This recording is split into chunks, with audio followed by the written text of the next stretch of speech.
Bueno, pues primeramente, buenas tardes. El- Vamos a hablar un poquito, nos invitaron a que compartiera un poquito de lo que es la liturgia, algunos significados, pero sobre todo quiero compartir con ustedes por qué la importancia de la liturgia, para poder entenderla y poder de veras vivirla.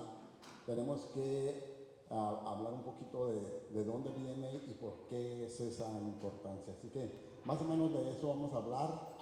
Traje pues sobre todo la Biblia, el catecismo de la iglesia y traje un misal para ir viendo cada uno de los pasos de lo que es la liturgia.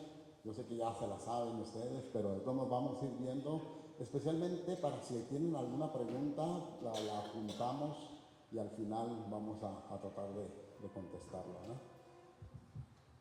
Bueno, pues ya les dijeron, mi nombre es el diácono César Chávez, de aquí de la parroquia de Santiago el Menor, en Perris, y pues fui ordenado, ya voy a cumplir 2 años que fui ordenado, pero ahorita que estaban alabando al Señor y me recordé en mis tiempos cuando empezamos, y pues todavía duramos casi 30 años nosotros en el grupo de Jóvenes para Cristo, y de ahí salimos, mi esposa y yo duramos trabajando en diferentes ministerios dentro de Jóvenes para Cristo, pero también nos integramos a lo que fue el equipo de formación, y eso me ayudó mucho porque fue una motivación para llevar la formación a las comunidades que se estaban abriendo afuera al norte de California y también lo que es.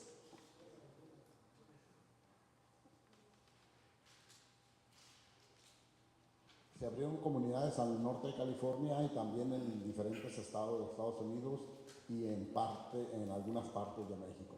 Así que nos tocaba ir a llevar retiros y a darle formación y ayudar de diferentes ministerios, y eso fue algo que me motivó para entrar también a ya servir al Señor de lleno en lo que es el ministerio del diaconado. Vamos antes de empezar, si les voy a hablar de eso, de lo que es la liturgia, el que guía la iglesia es el Espíritu Santo. Entonces vamos a invocarlo una vez más. Yo sé que ya lo invocaron, pero vamos a invocarlo una vez más para que Él sea el que nos hable, y que Él sea el que nos enseñe a través de su servidor.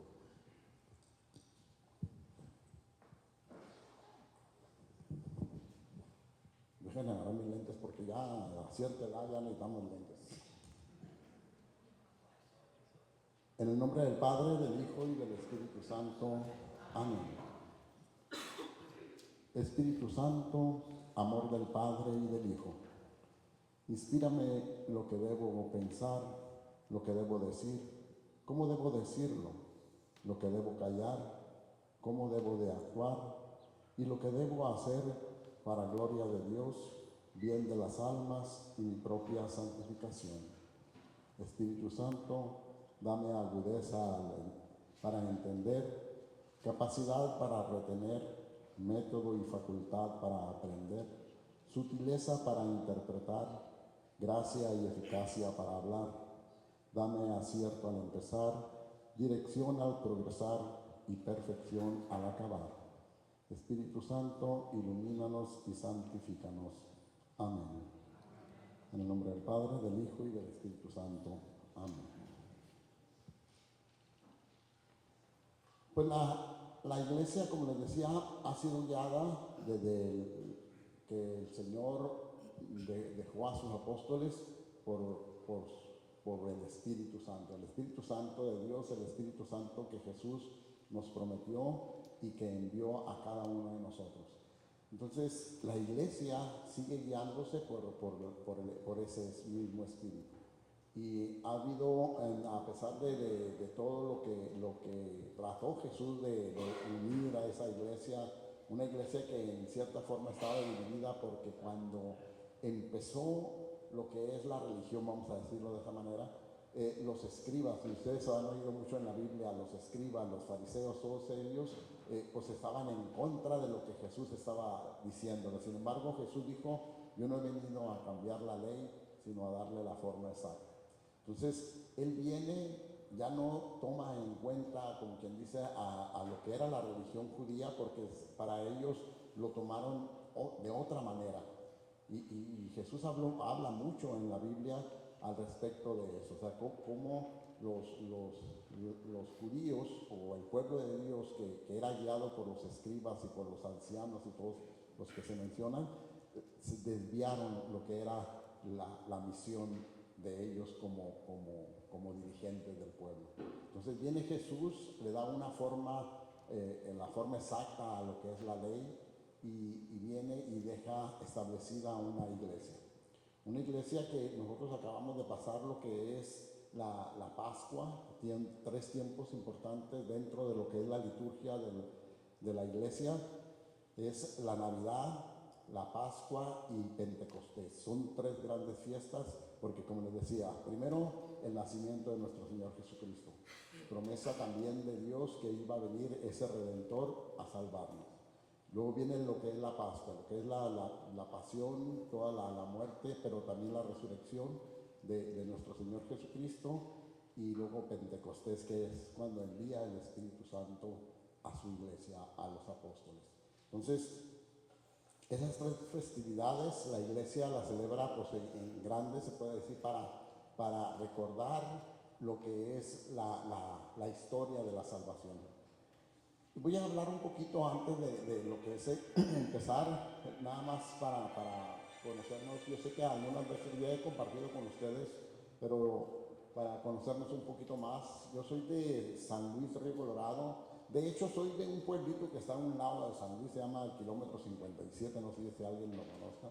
Pero ahí en el pueblito ese nacimos, vivíamos en el rancho ahí separado de lo que era el pueblo. Y ahí pues nos desarrollamos. Éramos 8 hermanos, pues, una hermana nada más y 7 hermanos varones. Y estuvimos, pues, yo me vine para acá a los 20 y tantos años, 27 años me vine para acá, para Estados Unidos. Mi papá había fallecido y pues cosas que pasaron en la vida que a veces uno no entiende, pero cuando entendemos lo que es la historia de la salvación, que está en lo que es toda la Biblia, cuando entendemos que cómo Dios nos va moviendo de un lugar a otro para tener un propósito en nuestra vida, ¿verdad? Entonces yo me vine de México para acá y nunca, lo que menos pensé es que iba a llegar a ser diácono. Así que cuando yo me vine para acá, estuve trabajando un tiempo en GEMET, pues ya estaba casado, teníamos 3 hijos, mi esposo y yo no estábamos casados por la iglesia, los niños no estaban bautizados, así que cuando alguien me invitó a un retiro de iniciación con los jóvenes para Cristo, pues fue cuando ya comenzó el Señor a trabajar, ¿verdad? Nos casamos por la iglesia, arreglamos la situación porque tuvimos que arreglar algunos asuntos en lo que fue nuestro matrimonio. Luego bautizamos a nuestros niños y comenzamos a servir en el grupo ya más de lleno, ya que estábamos casados por la iglesia. Entonces comenzamos a llevar la palabra de Dios, sobre todo, como les decía hace rato, a diferentes partes de los Estados Unidos, donde hay jóvenes para Cristo ya establecidas las comunidades, y también en México. Así que el Señor, estando en eso, fue cuando ya me hace el llamado, después de haber coordinado a nivel diócesis de las comunidades. Teníamos 15 comunidades de jóvenes para Cristo y estuve coordinando por 2 años, y ya después de ahí fue cuando ya entré a lo que fue la formación. Entonces, mis hijos ahorita pues ya fueron 7 hijos. Ahorita acaba de cumplir, de nacer el número 14 de los nietos, así que la familia está creciendo, y gracias a Dios muchos también de mis hermanos vivieron el retiro y comenzaron a participar en las diferentes parroquias allá donde ellos están. Así que ha sido una bendición para la familia y para mí especialmente el haber conocido a Cristo en un retiro de iniciación, donde me llama mucho la atención el nombre que tienen ustedes, esa sanación interior, porque allí es donde el Señor en un retiro de iniciación me sanó, me liberó y gracias a Dios pues aquí estamos, ¿verdad?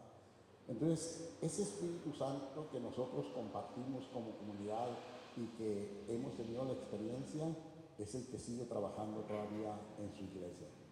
Pero para esto, nada más quiero hacer un recorrido rápido de lo que es la salvación, especialmente lo que nos habla la Biblia.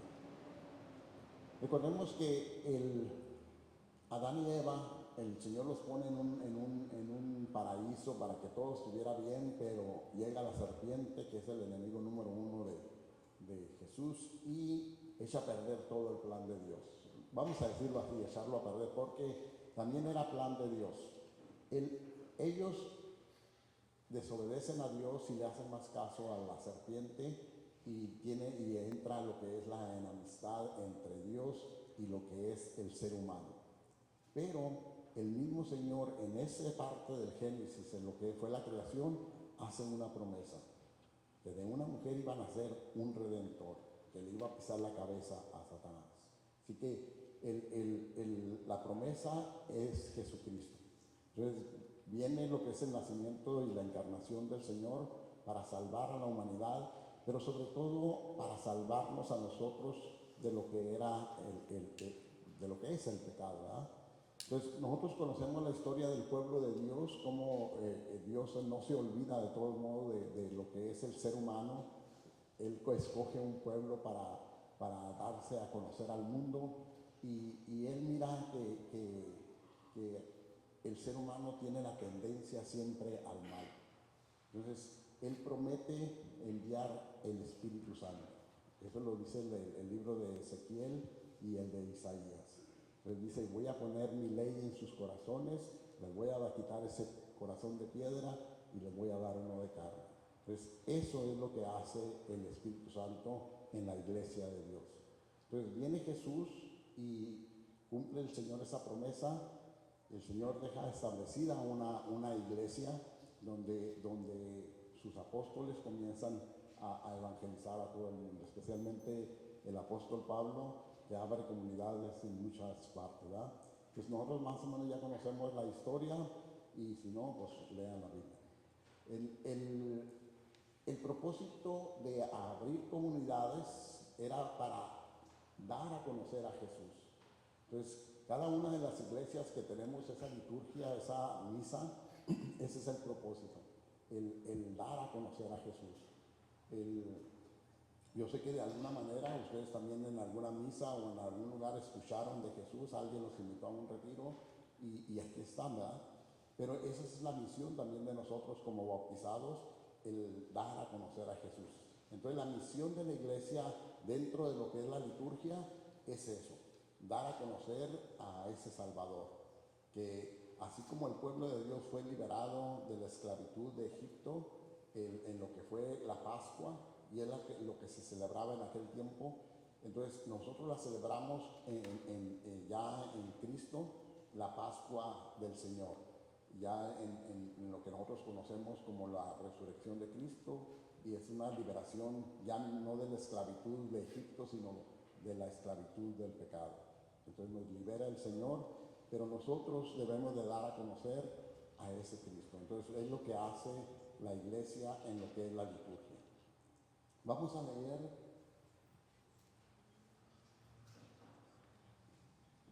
quiero leer el numeral del catecismo de la iglesia, para que lo quieran apuntar y ustedes lo leen también después. Es el 1067.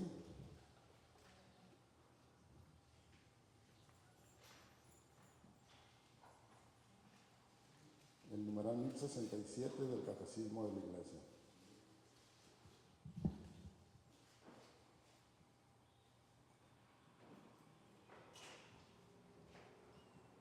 Dice, Cristo el Señor realizó esta obra de la redención humana y de la perfecta glorificación de Dios, preparada para las maravillas que Dios hizo en el pueblo antiguo, en la antigua alianza. principalmente por el misterio pascual de su bienaventurada pasión y de su resurrección de entre los muertos y de su gloriosa ascensión. Por este misterio, con su muerte destruyó nuestra muerte y con su resurrección restauró nuestra vida, pues del costado de Cristo, dormido en la cruz, nació el sacramento admirable de toda la Iglesia.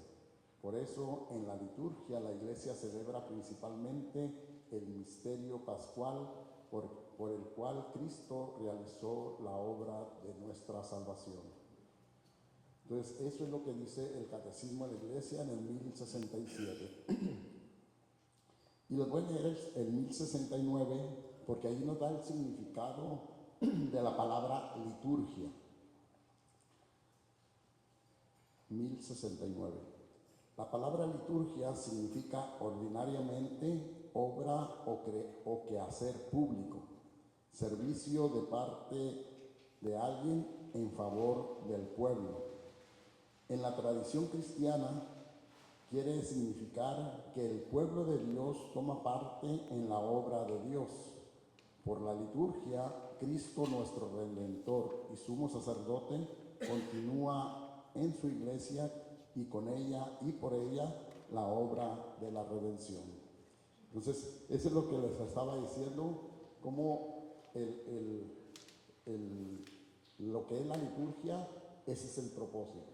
O sea, anunciar a Cristo para salvar al hombre. Entonces, eso que sucedió desde en el Antiguo Testamento y cómo Dios mira que el pueblo aquel, a pesar de todo lo que Él les daba, era un pueblo que de todos modos tendía al mal. Entonces, por eso Cristo viene y en su ascensión nos da el Espíritu Santo a toda la iglesia. Entonces nosotros como bautizados en el bautismo principalmente recibimos ese Espíritu Santo. Entonces eso es lo que nos hace que ya como seres humanos tendemos siempre al mal, pero cuando dejamos que el Espíritu Santo nos guíe, es otra cosa. Entonces, eso es el trabajo del Espíritu Santo.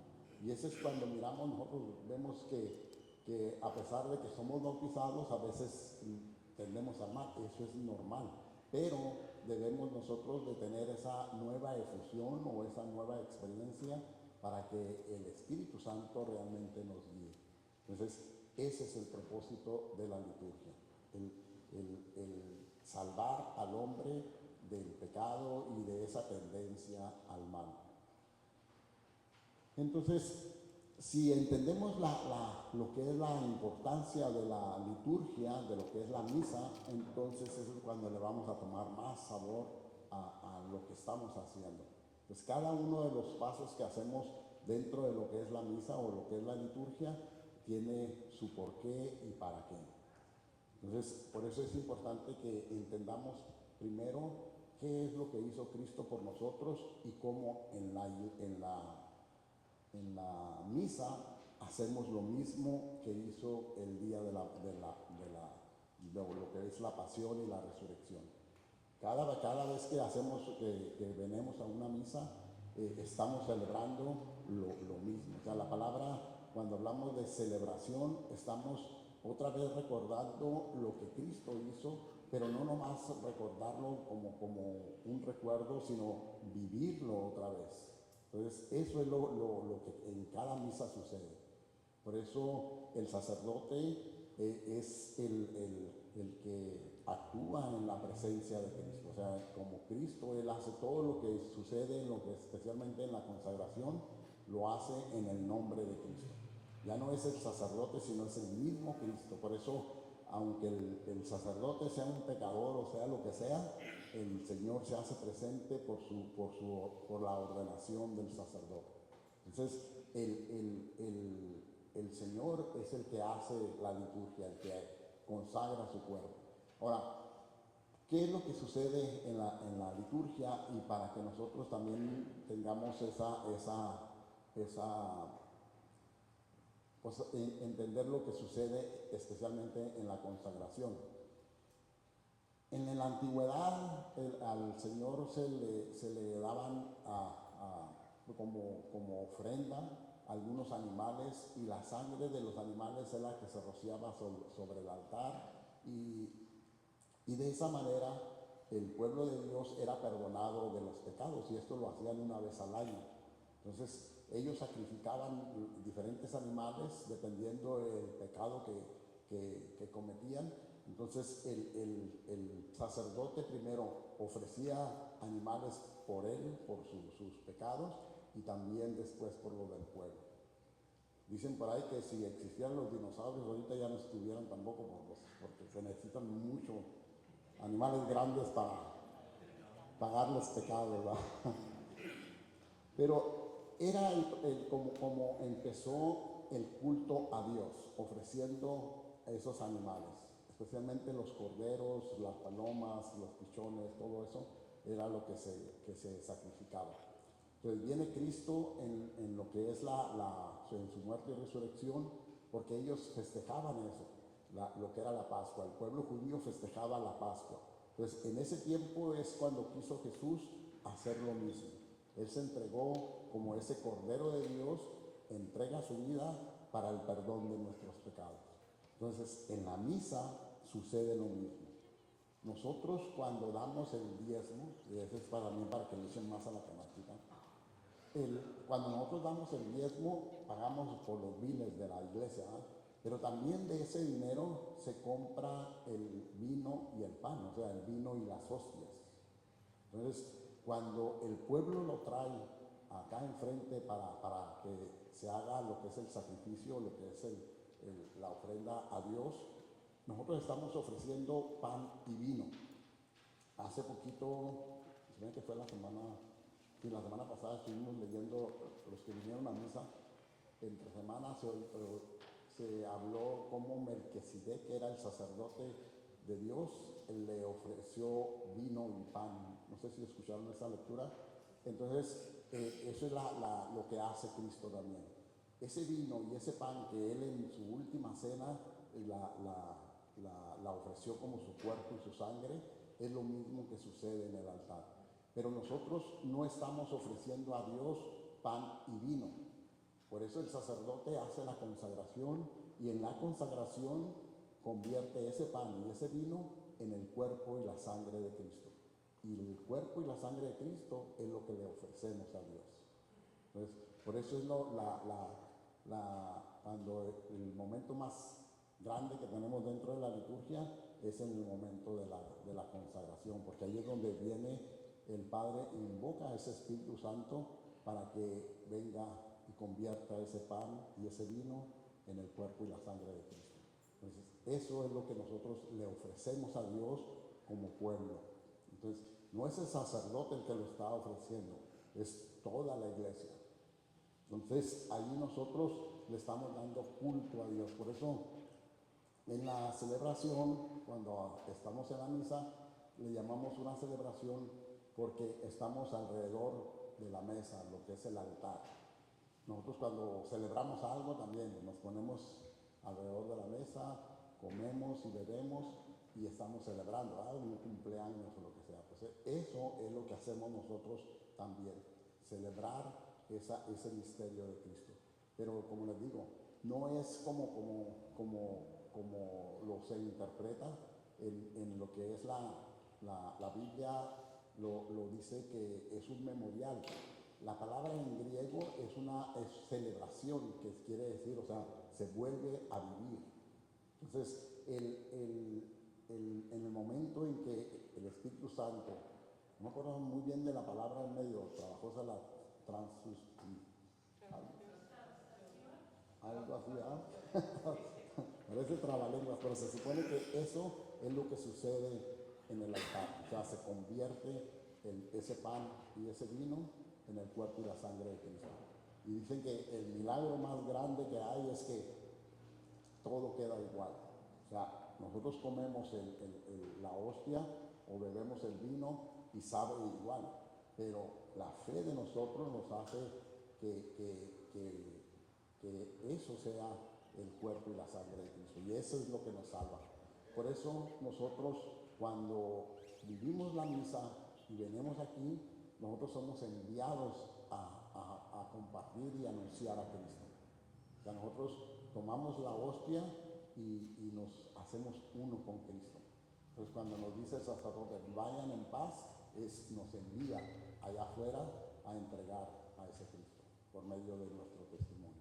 Entonces, todo eso es lo que sucede dentro de la misa y es algo muy, muy, muy valioso que para nosotros, para nuestra salvación, y también acuérdense como dijo Jesús, el que come mi carne y bebe mi sangre, vive para la vida eterna. Pues eso es lo que sucede en la liturgia. Pues voy a hasta ahí. ¿Tienen preguntas? A ver, nomás para...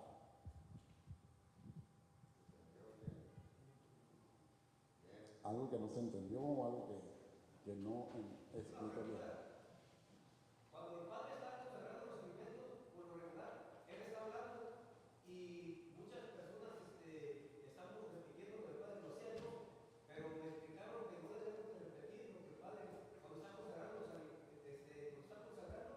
porque Él nomás está como representando a Dios y estamos a veces muchos fieles, yo he escuchado, lo estamos repitiendo. Yo lo hacía, pero desde esta vez que me dijeron que no se debía hacer, que no está bien, pues no lo hago, pero... Sí, hay oraciones dentro de lo que es pues especialmente en la consagración, pero casi en toda la misa hay partes que son propias del sacerdote y hay partes que son del pueblo. Entonces, también esa es la importancia de participar en la misa, de contestar, de saber las contestaciones, las oraciones que se hacen, porque somos parte de lo que es la liturgia. No nomás es el sacerdote, pero hay partes donde es el sacerdote que nomás las dice. Sí, también. Especialmente en lo que es la consagración, es una oración de él, como les decía, es el mismo Jesús que está hablando a su Padre. Entonces, si se fijan en las oraciones que cuando empieza, él invoca a Dios Todopoderoso y Eterno, y es cuando empieza, y luego le pide al Espíritu Santo. Entonces es Cristo o el Padre en la persona de Cristo haciendo esa consagración. Por eso es que nosotros debemos de poner atención a esas palabras, no necesitamos, podemos repetirlas en silencio, pero que no se oiga, porque mucha gente lo hace. Y fíjense, hace poquito miré un video, especialmente en YouTube, y hay un sacerdote que decía que nosotros debemos de decirlo, pero no, o sea que cada sacerdote tiene sus ideas, pero se supone que por eso no se debe decir, porque es Cristo hablando con Dios, o sea, como Él nos enseñó siempre. Él siempre se iba aparte a hablar con su Padre. Entonces, en ese momento es Cristo pidiendo a Dios Todopoderoso y al Espíritu Santo que se unan a Él para convertir el cuerpo, el pan y el vino en el cuerpo y la sangre de Cristo. Entonces, por eso es que se pide eso. Que no. Entonces, pero sí es importante participar en la misa, en las contestaciones especialmente. Traje este misal para ir viendo cada uno de los pasos de lo que es la misa, y cada uno tiene, pues, especialmente voy a empezar con lo que es el canto de entrada, que debe ser un canto donde el pueblo participe, porque pues el coro debe de saber que el pueblo, él como coro, nada más está apoyando al pueblo o dirigiendo al pueblo. Entonces debemos de cantar canciones que el pueblo se sepa para que el pueblo las cante, ¿verdad? Entonces hay muchos cantos de entrada que involucran al pueblo de Dios. Especialmente conocemos uno que muchos lo conocemos, que es Vienen con alegría, ¿verdad? Vienen con alegría. Entonces va entrando la procesión, pero el pueblo está cantando, porque ese es, como le digo, cada una de las partes es todo el pueblo que viene a dar culto a Dios. No nomás los que vienen en la procesión, sino ellos están representando a todo el pueblo. Entonces, ahí empezamos nosotros, pero hay una parte también que quería comentarles, que es la preparación para la misa. La misa regularmente pues, se hace el sábado el domingo o el sábado ya en la tarde, a las 7 es la misa ya en la dulda. Entonces nosotros debemos de prepararnos, por eso la confesión, la reconciliación se hace el sábado a las 2, 3 de la tarde. Pero también debemos de prepararnos hasta con el diezmo, o sea, lo que vamos a dar o ofrecer a Dios, como les decía, es una ofrenda a Dios. No es una limosna, es una ofrenda. Entonces nosotros estamos ofreciendo a Dios, y acuérdense lo que les decía, de ahí se compra el pan y el vino.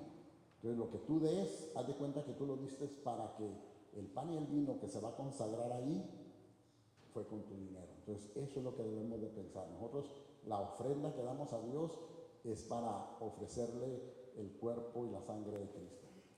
Entonces empezamos a prepararnos desde que estamos en casa, como cuando vamos a una fiesta, los mejores vestidos, los mejores trajes, hay que venir a misa preparados ya con el regalo y venir a la celebración. Entonces eso es lo que hacemos nosotros en una fiesta, y así más o menos es lo que debemos de hacer en la misa. Entonces entramos con lo que es el canto de entrada. El sacerdote entra, pues se hace la reverencia a lo que es el altar. Regularmente en algunas parroquias está el sagrario, está detrás del altar, y está bien, pero cuando empezamos en la misa, lo principal que hay es el altar, porque ahí es donde se va a ofrecer el sacrificio. Tenemos el sagrario, donde ya están las hostias consagradas y también le debemos respeto, pero en el momento de la misa, lo más importante es el altar. Entonces, se llega, se hace la reverencia, ya se sube, y el sacerdote y los diáconos también besan el altar. ¿Saben ustedes por qué lo besan?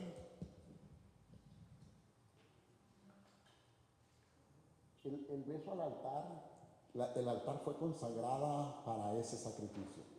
Y en el altar siempre hay una reliquia de algún santo.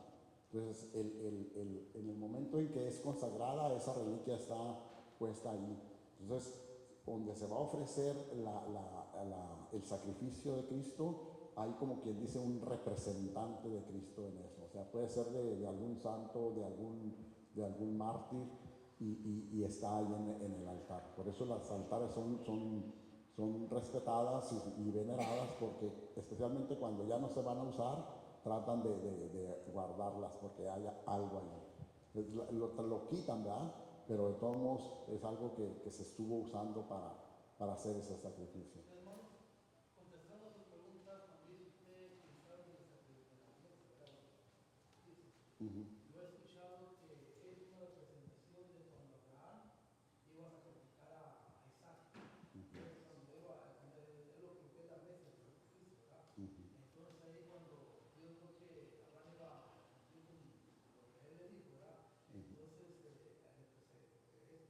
ahí fue cuando se presentó el cordero, el sacrificio. Sí. Entonces, eso es lo que, como les decía, o sea que así como se ofrecía el cordero o se ofrecía la sangre de los animales en el altar, es lo mismo que va a suceder ahí. Entonces, eso es lo que representa el altar. Entonces ya entra, se da lo que es la bienvenida a lo que es el pueblo. La mayoría del tiempo el saludo es: la gracia de nuestro Señor Jesucristo, el amor del Padre y la comunión del Espíritu Santo estén con ustedes. Y ustedes responden: y con tu espíritu.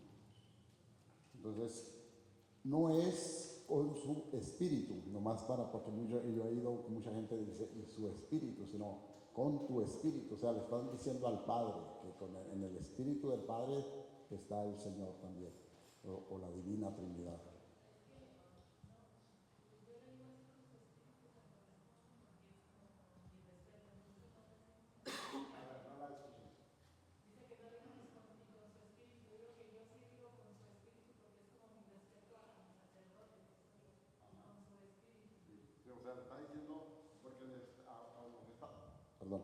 los está saludando. El amor del Padre, la comunión del Espíritu Santo estén con ustedes, ¿verdad? Entonces usted le dice, y con tu espíritu, o sea, también Él que tenga lo mismo que Él está deseando a ustedes, ¿verdad? Ujú.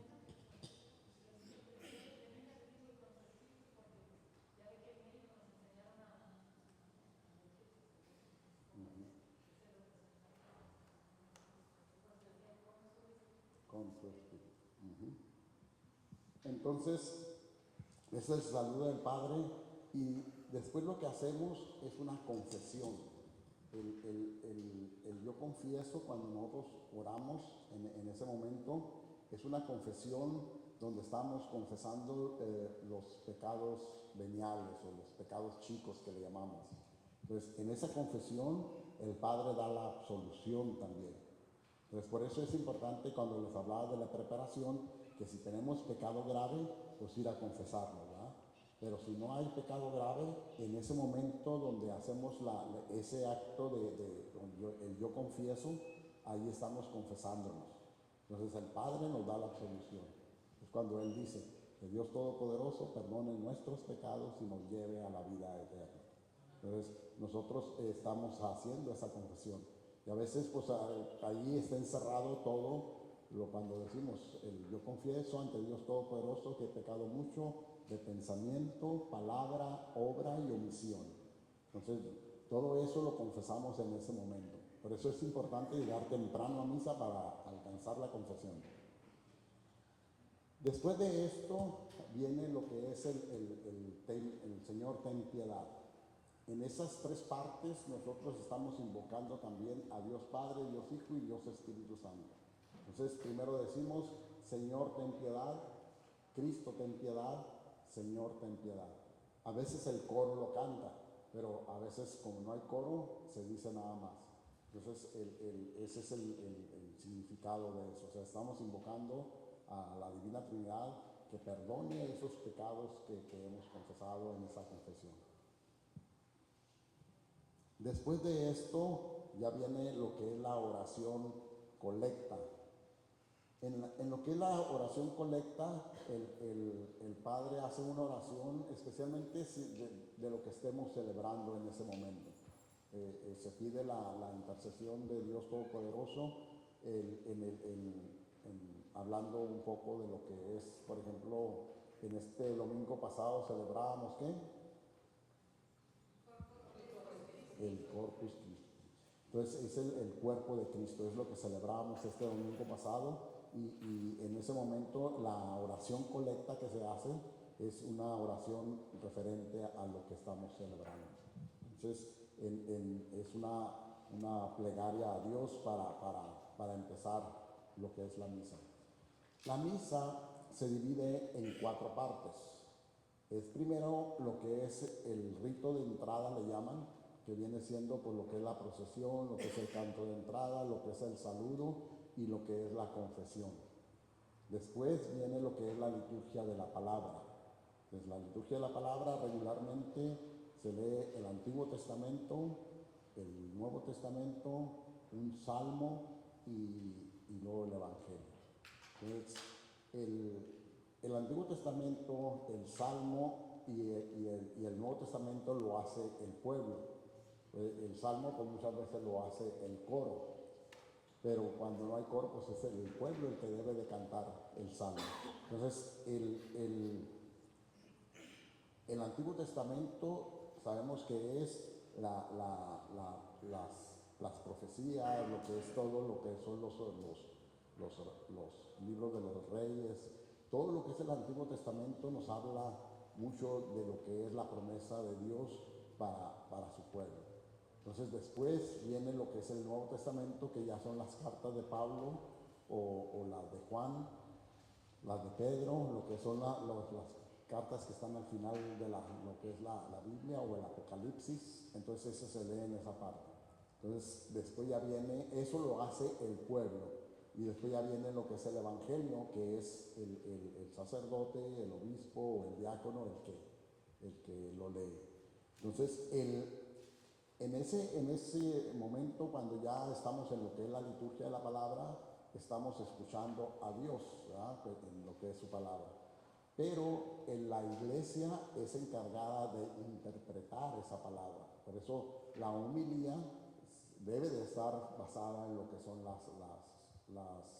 las lecturas o algún mensaje central que tienen las. No sé si se han fijado ustedes que siempre hay una conexión. A veces se conectan las tres lecturas, pero a veces nada más se conecta el Antiguo Testamento con el Evangelio. Entonces hay un mensaje principal dentro de eso, que es lo que la iglesia ha interpretado y es donde se basa lo que es la homilía o el sermón que le llaman. Entonces, la homilía, también para que sepan, no es un tema, porque mucha gente piensa que es como si fuera un tema chiquito, no. La homilía es un mensaje de Dios, o sea, una interpretación de lo que se leyó. Entonces, muchas veces el mensaje puede ser un poco más directo pues, para la vida. Ese es el propósito de una homilía, el dar un mensaje para que te sirva en tu vida diaria. O sea, ¿qué es lo que me está diciendo a mí el Señor en ese evangelio? Entonces, trata uno de darles el mensaje que les pueda servir para llevar a su vida adelante, pero también para que ese mismo mensaje ustedes lo lleven a los demás. Ahorita me gustó el evangelio que se leyó, fue el evangelio de hoy, de esta liturgia del día de hoy, y es un mensaje muy bonito donde dice, o sea, que tenemos la tendencia a juzgar a los demás, pero dice el Señor, primero quítate la viga que traes en el tuyo y después quitas la pelusa del otro. Entonces, ese es lo que hace la iglesia, ¿no? O sea, dar un mensaje que te sirva a ti para tu vida cotidiana. Entonces, después de lo que es la homilía, después de lo que es la liturgia de la palabra, ya empieza también lo que es la liturgia eucarística. Y la liturgia eucarística empieza con lo que es el credo. El credo es una oración que es lo que nosotros creemos como católicos, ¿verdad? O todo lo que dice la oración del credo es lo que nosotros creemos como iglesia, como bautizados, como creyentes. Entonces, esa oración también la debemos hacer todos, por eso se dice. A veces el sacerdote, dependiendo del tiempo que se tenga, la hace cuando se hacen preguntas, ¿sí se acuerdan? Como renuncian ustedes a Satanás, renuncian ustedes a sus seducciones, y luego dice, creen en Jesucristo, nuestro Señor, que murió y resucitó, y entonces ustedes contestan si creo o si renuncio, ¿verdad? Entonces, renuncian a Satanás o creemos, y se dice casi todo lo mismo que en el credo, pero ya en concreto. Después de esto viene lo que es la oración de los fieles, lo que es la oración universal, le llaman también. Entonces nosotros pedimos, en esa oración se pide por el pueblo, empezando se pide por el Papa, por la Iglesia, por los gobernantes y por la comunidad y por lo que está sucediendo en el mundo. Entonces en la plegaria incluimos las peticiones de todos. También se leen por quién se está ofreciendo la misa y si hay algún enfermo, si hay por la vida de alguien, por los fieles difuntos o por las almas del purgatorio. Entonces todo eso se hace en esa oración después del credo. Regularmente esto se hace en la oración de los fieles, también la hace el pueblo. Si está el diácono, pues la hace el diácono. Pero acuérdense que el diácono los representa al pueblo. Ahorita voy a hablar un poquito de esto también. En la consagración, el diácono levanta la copa y está presentando al Padre el cuerpo y la sangre de Cristo, y el diácono levanta la copa en representación del pueblo. Entonces, después de lo que ya es la oración de los fieles, viene lo que es la plegaria eucarística. Entonces también hay son seis plegarias eucarísticas diferentes que se utilizan, también dependiendo el año litúrgico como lo tengamos. También es importante que sepamos en lo que es tenemos 3 años litúrgicos, que es el A, B y C. En el A regularmente leemos el Evangelio de San Mateo. En el B se lee a Lucas y en el C se lee a Marcos. Pero, por ejemplo, como ahorita si estamos en el año C, si se han dado cuenta, se meten muchas lecturas tanto de Marcos o de Mateo, pero también casi como toda la Pascua la estuvimos leyendo el Evangelio de San Juan. Entonces no necesariamente están así, pero regularmente es eso. En el A Mateo, en el B Lucas y en el C Marcos. Y Juan se utiliza en los diferentes años litúrgicos. También tenemos colores diferentes en lo que es la liturgia. Como por ejemplo empezamos nosotros, bueno, lo que es la liturgia en sí, empezamos con lo que es la Pascua, ahí es donde empieza todo. No empieza, por ejemplo, como en Navidad, que es el nacimiento de Cristo. Pero en lo que es en la Cuaresma usamos el morado. El morado representa el luto o el sacrificio. Entonces ese color lo usamos durante la Cuaresma y después de la Cuaresma ya viene lo que es la Semana Santa, se sigue utilizando, pero ya en lo que es el triduo pascual que le llamamos, que es el jueves, viernes y sábado, ya ahí se cambia de color. Entonces el jueves es blanco porque se instituye lo que es la liturgia, lo que es el sacerdocio, y también el viernes se vuelve al rojo porque es la muerte del Señor Jesucristo. Y en las festividades, en el año litúrgico, cuando hay un mártir de las personas, de los santos que murieron como mártires o los apóstoles, se usa el rojo también, representando la sangre que se derramó. En las festividades como la Pascua, el Corpus Christi, tenemos la Navidad, se usa el blanco. El blanco es el que se usa como color de fiesta. Y tenemos también dentro de la Cuaresma o del Adviento, hay un día en que se usa el color rosa, que quiere decir un color de alegría. Dentro de los 40 días que se usa el morado, hay un día en que se usa el color rosa, que lo usan los sacerdotes o la estola del diácono, o a veces los adornos o el mantel se pone de rosa porque eso se celebra la alegría o un momento de alegría o de gozo dentro de los 40 días del luto en que estamos. Entonces, en el Adviento, pues también es morado, lo que es la preparación para la Navidad, también es morado.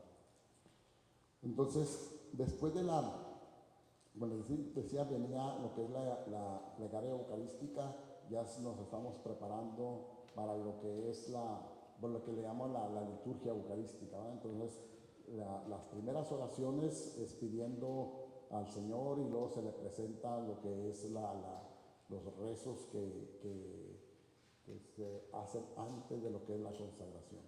La consagración ya en sí está en los 3 evangelios, el Evangelio de San Marcos, el Evangelio de San Mateo y el de Lucas.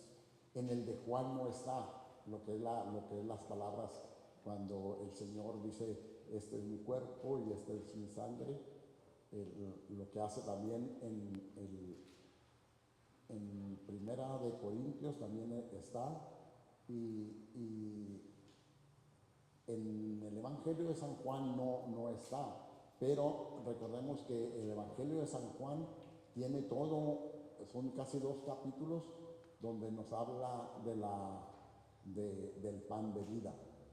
Es el sermón del pan de vida, le llaman, pero él habla mucho de lo que es lo mismo la consagración, pero San Juan lo pone o lo presenta de otra manera.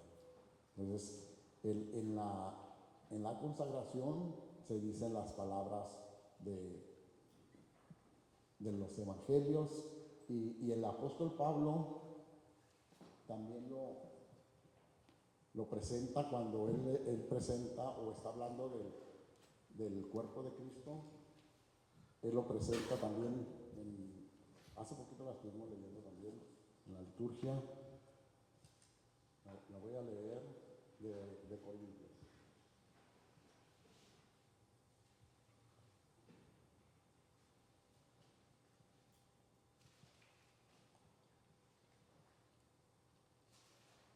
Dice: yo he recibido del Señor lo que a mi vez les he transmitido. El Señor Jesús, la noche en que fue entregado, tomó pan y después de dar gracias lo partió diciendo: esto es mi cuerpo que es entregado por ustedes. Hagan esto en memoria mía. De igual manera, tomando la copa después de haber cenado, dijo: esta es la copa de la nueva alianza en mi sangre. Todas las veces que beban, háganlo en memoria mía. Palabra del Señor. Entonces, esas son las mismas palabras que están en los 3 evangelios y están aquí en la carta de los Corintios, y esas son las que se dicen en lo que es la consagración. Entonces, en ese momento, cuando se dicen esas palabras, el sacerdote antes de eso hace también la invocación al Espíritu Santo para que ese pan y ese vino se conviertan en el cuerpo y la sangre de Cristo.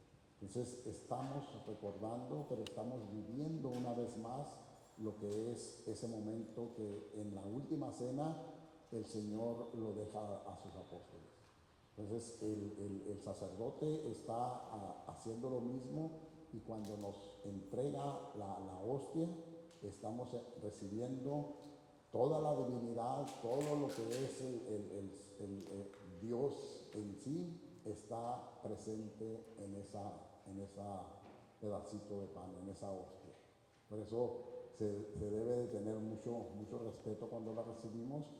Y hay también quería decirles, porque hace poco, no sé si alguno se dio cuenta, se me ocurrió decir a mí ahí en la misa que debemos de tomar el cuerpo con mucho respeto, pero la diócesis de San Bernardino, no les voy a hablar de otras diócesis, porque cada diócesis tiene sus reglas, pero la diócesis de San Bernardino nos recomienda que la tomemos en la mano para evitar contagio de cualquier cosa.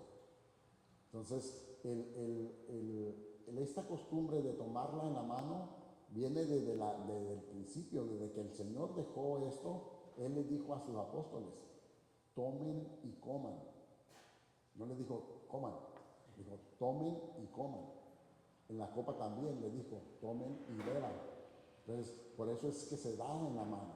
Pero después la iglesia, pues, tomando en cuenta de lo que es la divinidad, de lo que estamos recibiendo, porque mucha gente tenía la costumbre de llevársela para otras cosas, o llevársela a alguien, y se la llevaban en la mano.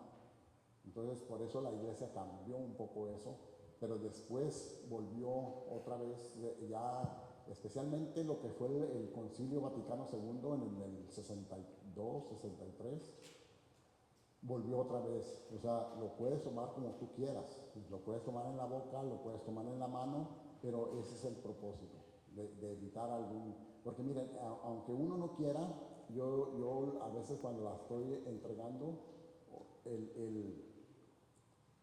si la persona no abre bien la boca o no saca bien la lengua, yo tengo que tocar la boca de la persona, porque no puedo permitir que se vaya a caer. Entonces, por eso uno lo hace con mucho cuidado, que la persona que sabe comulgar abre la boca y saca la lengua para que yo la deposite, pero hay gente que no sabe. Entonces, por eso es importante también eso. O sea, abrir la boca, sacar la lengua para ponerla. Y de esa manera pero hay gente que no lo hace. Entonces no debemos, mucha gente lo hace, agarrarla con los dientes. Tampoco se debe hacer. Entonces, todas esas son cositas que pues debemos de aprender o enseñarlas nosotros a alguien más. pero eso es el por qué se da en la mano, porque se toca la boca a la persona aunque uno no quiera, especialmente ahora con lo de la pandemia y todo eso, estuvo peor la situación. El padre todavía no ha querido, desde que estaba el padre Eliseo, no ha querido dar el cáliz, porque todavía hay mucha gente pues, que nos enfermamos, especialmente en ciertos tiempos. Entonces, pero la diócesis de San Bernardino recomienda que se den las dos especies, o sea, la sangre y el cuerpo. Pero a veces nos faltan ministros. Si fuéramos a dar la sangre, pues necesitaban más ayuda, así que apúntense. Entonces, después de la consagración, viene ya lo que es la comunión y se reza el Padre Nuestro. El Padre Nuestro es la oración que Cristo nos enseñó y estamos orando con esa oración que Cristo nos enseña para agradecerle por ese pan, para que nos perdone nuestros pecados, que perdone nuestras ofensas por las que hayamos cometido, pero también después de eso viene el darnos la paz, para que es un simbolismo también para que todos estemos en paz como cuerpo de Cristo y lo podamos recibir a Él. Entonces ese es el significado de darnos la paz, estar en paz con todos, estar bien con Dios y recibir el cuerpo de Cristo. Entonces por eso se hace el Padre Nuestro y luego se da la paz. Entonces ya el sacerdote lo presenta como el Cordero de Dios que quita el pecado del mundo y ya después viene lo que es el rito de la comunión. Después del rito de la comunión ya comulgamos, hacemos una oración que se dice es la oración después de la comunión, que también le agradecemos a Dios por lo que nos dio y que nos ayude a fortalecer la vida. Acuérdense que la comunión nosotros la recibimos como ese alimento para nuestro espíritu. Ese espíritu que nosotros hemos recibido en nuestro bautismo o ese espíritu que ustedes experimentaron en algún momento como nueva efusión, de ahí se alimenta. Con la fe que tenemos, con la confianza que Dios perdona nuestros pecados y vamos y salimos con esa misión. La iglesia en sí, desde un principio, es una iglesia misionera. Pues nosotros somos también misioneros enviados a llevar el mensaje de Dios. Por eso al final de la misa ya se dan los anuncios o lo que se va a dar y se da la despedida, se da la bendición y la bendición también se hace en general primero, pero hay dos tipos de bendición. Hay una bendición solemne, se le llama bendición solemne cuando hay una festividad especialmente. Por ejemplo, en tiempo de Navidad, ahora en Pentecostés, no sé si en Corpus Christi lo hicieron, porque nosotros no estuvimos aquí, estuvimos en un retiro, pero ese también se hace una bendición especial y se les pide, o sea, inclinen su cabeza para recibir la bendición y el Padre hace 2 o 3 oraciones imponiendo las manos. Eso es lo que significa cuando Él levanta las manos y uno agacha la cabeza, haz de cuenta que le está imponiendo las manos. Entonces les está dando esa bendición especial y ya al final ya le dice. El saludo al final también es lo mismo. El Señor esté con ustedes y con tu espíritu. Que el Señor Todopoderoso los bendiga, el Padre, el Hijo y el Espíritu Santo. Entonces pueden ir en paz. Entonces ese ir en paz es con esa misión, de ir a llevar a ese Jesús que nosotros recibimos aquí, llevarlo a los que no lo reciben allá afuera. Así que más o menos eso es lo que es la misa. No sé si tienen alguna pregunta.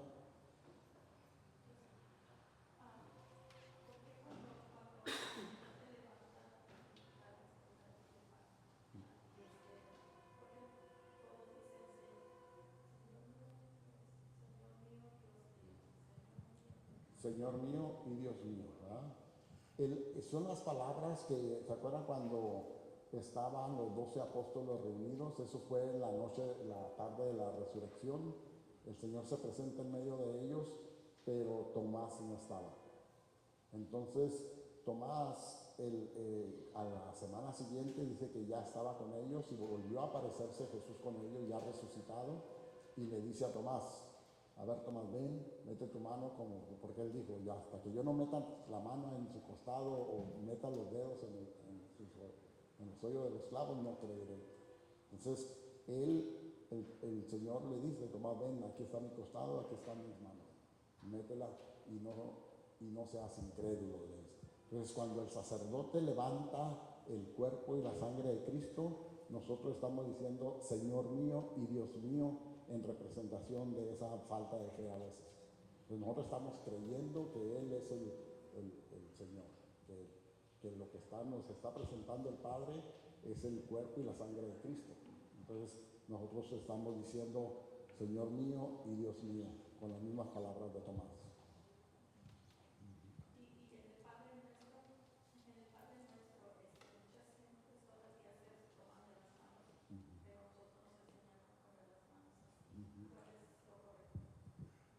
La costumbre de tomarse de las manos salió de a veces, o sea, de pura casualidad, ¿verdad? La forma más mejor que hay de rezar el Padre Nuestro es levantando las manos. De esta manera. Estamos levantando, como cuando decimos levantamos el corazón, ¿verdad? Entonces, cuando nosotros rezábamos el Padre Nuestro, o se rezaba el Padre Nuestro, debemos de hacer eso. Pero como la gente que estaba así enseguida, pues comenzó a agarrarse, fue una costumbre que se quedó y comenzaron a hacer eso. Pero la mejor manera es, o sea, estar con las manos así, de la misma que levantemos el corazón o así. Pero cuando el Padre está haciendo las oraciones, Él también levanta las manos. Por eso se recomienda que mejor se haga eso. Pero por ahí empieza la costumbre de que porque está así, no, la gente comenzó a agarrarse de las manos. El padre Alex una vez dijo en una misa en inglés que no debemos de hacer las manos, que lo que tiene que hacer las manos es el Padre. Es el Padre. Ajá. Y por eso les digo. Ajá. Alex ya lo dijo varias veces y lo siguió diciendo, pero ya la gente, como dice usted, tiene esa costumbre que se fue transmitiendo a través de uno. Pero sí lo anunció varias veces el padre Alex que no deberíamos de hacer las manos. Y fíjense, o sea, esa es otra cosa, que a veces nosotros lo hacemos por como miramos que Él lo hace, pues nosotros también lo hacemos, ¿verdad? Pero ni el diácono debe de levantar las manos.